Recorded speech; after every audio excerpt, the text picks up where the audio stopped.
Hello everyone, welcome back to my channel. In previous video I had told you about aggregate functions. So today's topic is MySQL having clause. Having clause, it is used to restrict the group of return rows and it shows only those groups in result set whose condition are true. Okay, and having clause is used instead of where clause with aggregate functions. So these are the syntax, okay, like this. So let's open your terminal and let's write this query. So here info table, I'm writing here query, select column name and enter your aggregate function. I'm choosing here sum. Okay, so I'm writing here select name sum salary from table name which is info, and I'm writing here group by clause. So I'm writing here group by name which is column name. Okay, so I'm writing here select name comma sum salary from info group by name having sum, enter your column name. So I'm writing here salary which is greater than, let's suppose 3,50,000.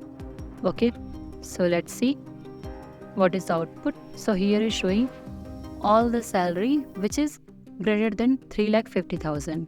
Okay, so like this we can use having clause. If you have any query, then you can ask me in the comment section below.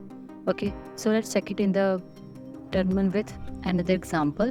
So I'm taking here another table which is persons. Okay, so I'm writing here query, let's suppose select, enter your column name. So I'm picking here, let's suppose address, select address comma sum, enter your column name.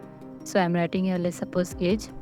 Okay, and just write here from table name which is persons. Okay, and I'm writing here group by with column name which is address.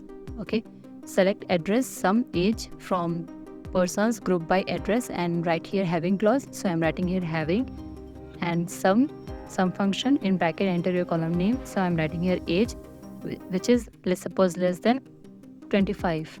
Okay, so here is showing all the age which is less than 25. Okay, like this we can use having clause. Having clause basically restrict the group of return rows. Okay, and we can use with aggregate functions. So if you have any doubt, then you can ask me in the comment section below. Thank you for watching.